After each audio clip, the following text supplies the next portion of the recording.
こんにちは、糖尿病予備軍、おかめです。今回は今までお話ししてこなかった糖尿病患者の私のリアルな心の声を動画にしてみました。今回の動画は何か皆さんのお役に立てる動画ではありません。ただ、私が日々感じていること、感じたこと、悩みを動画にしてみました。巷で有名なブラックオカメが炸裂していますので、ぜひ最後までご覧いただけると嬉しいです。まずはじめに、若くして糖尿病になった私にとって、血糖値はコンプレックス、劣等感を感じるものです。最近では糖尿病ではない方、糖尿病予備軍の方、糖尿病の方、様々な方が血糖値の測定動画を発信されています。そういった動画を見ながら、いつも知らず知らずのうちに同じ商品を食べて自分より血糖値が高いな、自分より血糖値が低いなと自分自身と比較していました。今もまだそういった癖は抜けませんが、実際半年間自分の血糖値を測ってみて気づいたのは、血糖値はその日の体調、前の食事との感覚、その人の血糖値の上がりやすい時間など、そういったもので左右されるので、人と比べて落ち込んだり優越感に浸るものではないのだなと今は感じています。実際こちらの動画で同じ高級食パンを食べていますが、食べる時間帯、食べ合わせによって私の血糖値はこんなにも違います。なので、いろんな方がよく動画で血糖値には個人差がありますと言っていますが、本当にその通りで、私自身の血糖値測定動画もあくまで私の体を使っての血糖値の検証なので、そういった点をご理解いただきながら、一個人の人体実験動画だと楽しんでいただけたらと思います。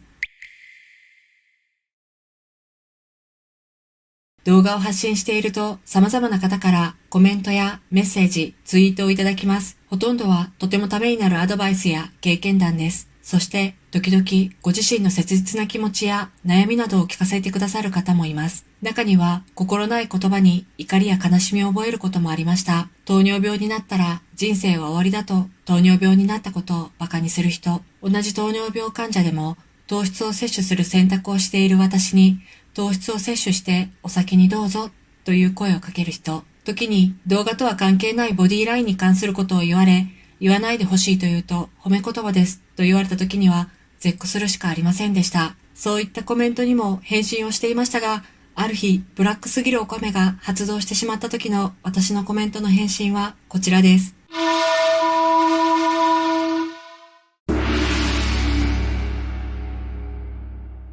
こういったコメントのやり取りを見て気分を害する人もいるだろうと判断し、最近ではコメントを承認制にするようにしました。私のためを思ってコメントや声をくださる方と、心配するふりをして自分とは異なる考え方の人を否定し、相手を侮辱することで自分を正当化する人、いろんな方がいます。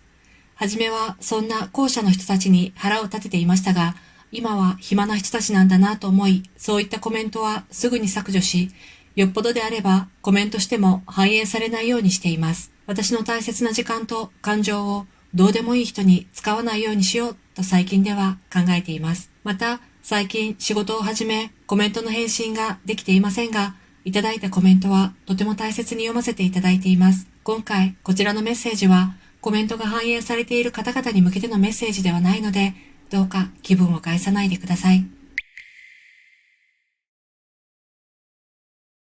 よくコメント欄やライブでも糖質制限やご自身が実行されている血糖値コントロールについてどう思われますかと聞いてくださるとき、決まって私の答えはみんなやりたいようにしたらいいと思いますと答えています。これは決して投げやりに答えているのではなく、本気でそう思っています。多分私がなんて答えても皆さん最終的にはやりたいようにやるだろうから否定も肯定もしません。またどれが正しくて正しくないのかはその人の持病などの背景もあるので、きっとどの選択も正しいのだろうと私は考えています。私自身は過度の糖質制限もしないし、過剰な糖質摂取もせず、自分の食べれる糖質を摂取していこうと考えています。食べ物も特にこれは絶対に食べないといったような制約は設けていません。その時その時節度を持ちながら自分が満足いく生活、生き方を模索していっています。冒頭で血糖値は私のコンプレックスとお伝えしましたが、日々の生活の中、さりげない場面で本当にそう思います。例えば、私は娘と療育園に通い、普通の親子であれば同じ療育への給食を食べます。ただ、給食がラーメンに春雨サラダだったり、肉じゃがにご飯セットなど、私が食べると血糖値が200を超えるメニューが多いため、周りに事情を話し、自分だけ自作のお弁当を持参しています。ある日、どうしてもお弁当が用意できず、コンビニのサラダとサラダチキン、小さなパンを買って食べている時に、何気なく先生から、ママがこういったコンビニのパンを食べるなんて意外と言われました。糖尿病患者がそんなパンを食べていいの？そう言われたわけではないのに、勝手に頭の中でその言葉に変換してしまい、私は罪悪感を感じながらコンビニのパンを食べていました。また、最近気づいたのですが、私は血糖値動画を発信しながら人に血糖値を聞かれるのが大嫌いです。毎日測っていないですよと言っても、この食事でこれぐらいの上がりかなとか、どれぐらいの血糖値の上がりですかと聞かれると半端ないストレスを感じると最近気づきました。このどれも声をかけてくれた人が悪いわけではありません。やはり自分自身が血糖値にかなりの劣等感を持っているからだと思います。どうせ私なんて人と比べて劣っているこういったネガティブな思考は先ほどお伝えしたように何気なく人から言われたことに対してつい悪い方へ解釈してさらなる劣等感を生み出します。こういった劣等感は常時あるわけではなく、ふとした時にどこからか湧いてきて私を苦しめます。こういったコメントやツイート、実際言われたことにとらわれて、一時期は血糖値測定動画を出すことさえ怖くなっていました。普段の生活の中では血糖値測定をしていませんが、私はよくこういったイベントや外食をした時に血糖値測定を行い動画をアップしています。そんな時、決まって今日はチートデイですと言っている自分が嫌いです。自分自身に言い訳をしているのか、動画を見てくださっている人に言い訳をしているのか、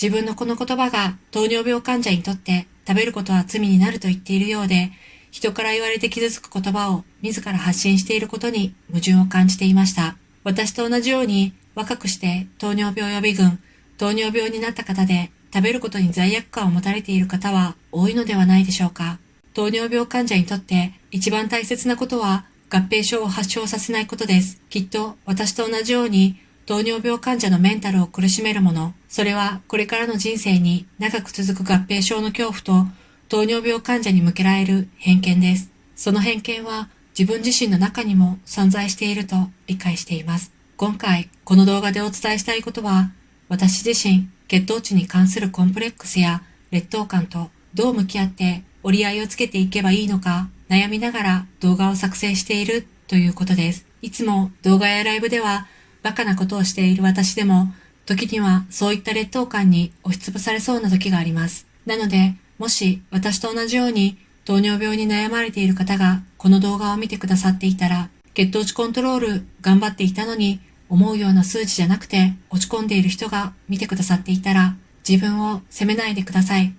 どうか頑張りすぎないでくださいとお伝えしたいです。思うようにいかなくても過度に自分を責めず、必要なことは今までやってきた血糖値コントロールの評価とこれからどうやっていくのかという判断です。私自身糖尿病予備軍を脱退したいと謳っていますが、実際はヘモグロビン A1C5.5 以下なんて夢のような数値です。どちらかといえば糖尿病の方が近い検査結果、血糖値だと分かっています。だけど過度な自己批判は自分らしい幸福な生き方を失いかねないと考えているので、そういった自分も許容しながら自分らしい最善の血糖値コントロール方法を見つけていきたいと思っています。どうか今後も私がどうなっていくのか見守っていただけると心強いです。それでは最後までご覧いただきありがとうございます。皆さんは血糖値、糖尿病に関するコンプレックスとどう向き合われていますか？よろしければコメント欄で教えていただけると嬉しいです。また次回の動画でお会いしましょう。糖尿病予備軍おかめでした。